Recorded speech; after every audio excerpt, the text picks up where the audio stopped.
15년 만에 귀국. 저는 해외 주재원으로 15년 동안 여러 나라에서 생활했습니다. 미국, 프랑스, 중국, 남미까지 다양한 나라를 경험하며 한국의 일상을 떠올릴 때면 늘 평범하게 여겼습니다. 그러나 귀국 후 비로소 한국이 얼마나 특별한 곳인지 깨닫게 됐죠.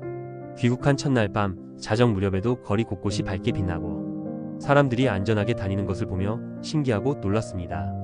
상상조차 할 수 없는 일. 미국에 살 때의 일입니다.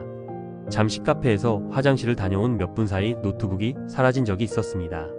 유럽에서도 시장에서 지갑을 소매치기 당한 경험도 있었죠. 그런데 한국에서는 명동 카페에서 노트북을 놓고 10분이나 자리를 비웠는데 아무도 손대지 않더군요. 길거리에서도 지갑이나 휴대폰을 흘리고 가면 누군가 친절히 돌려줍니다. 처음엔 믿을 수 없었지만 이런 일들이 흔하다는 걸 깨닫고 한국 치안의 위대함을 느꼈습니다. 한국 치안의 놀라운 수준. 한국의 치안 수준은 세계적입니다. 실제로 NUMBO가 발표한 자료에 따르면 한국은 세계 치안 국가 중 당당 1위이며 범죄 검거율 또한 80%를 훌쩍 넘는 세계 최고 수준입니다. 실제로 서울에서는 CCTV가 촘촘히 설치돼 있어서 범죄가 일어나도 빠르게 해결되는 경우가 많습니다. 제 친구가 지갑을 잃어버렸는데 하루 만에 경찰이 찾아서 돌려준 적도 있었죠. 이런 일은 외국에서 상상하기 어렵습니다. 그런데 왜 우리는 불안할까? 하지만 한국인들은 스스로의 치안을 매우 낮게 평가하는 경향이 있습니다. 최근 수원에서 발생한 초등생 납치 미수 사건이나 몇몇 강력 범죄가 언론을 통해 과장되게 전달되면서 불안감이 증폭됩니다. 하지만 실제로는 그런 일이 빈번히 발생하지 않음에도 불구하고 사람들의 인식 속에서 치안이 나쁘다는 이미지가 형성되는 것이죠. 외국과 비교하면 우리의 일상은 훨씬 더 안전하다는 사실을 잘 모르고 있습니다. 한국에서 느낀 치안의 현실.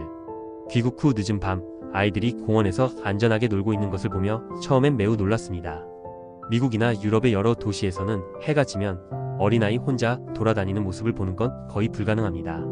심지어 남미의 일부 도시에서는 어른조차도 밤거리에 나가기를 두려워합니다. 이런 경험을 하고 나니 밤늦게 친구들과 놀고 귀가하는 제 아이들을 보며 한국에서의 삶이 얼마나 감사한지 느꼈습니다.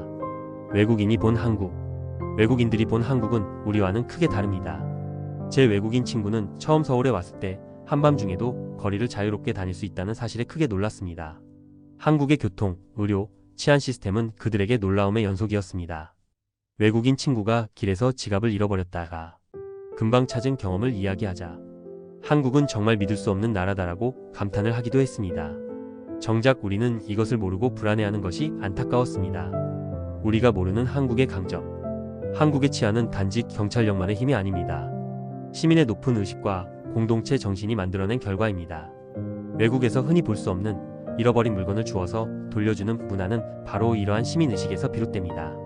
귀국한 직후 지갑을 버스에 두고 내렸는데 기사님과 승객들의 도움으로 금방 되찾을 수 있었던 경험은 지금도 감동으로 남아 있습니다. 우리는 우리 사회가 가진 이러한 강점을 자랑스럽게 여겨야 합니다. 세계가 부러워하는 나라, 대한민국. 저는 한국인으로서 우리나라의 이런 가치를 세상에 알리고 싶습니다. 우리는 세계가 부러워하는 특별한 안정과 신뢰를 지닌 나라에 살고 있습니다. 대한민국 국민으로서 자신감을 가지고 이러한 긍정적 가치를 세계에 알리는 데 앞장서야 합니다. 우리 스스로가 이러한 가치를 소중히 여기고 더욱 발전시켜 나갈 때 대한민국은 진정으로 세계에서 가장 안전하고 행복한 나라로 거듭날 것입니다.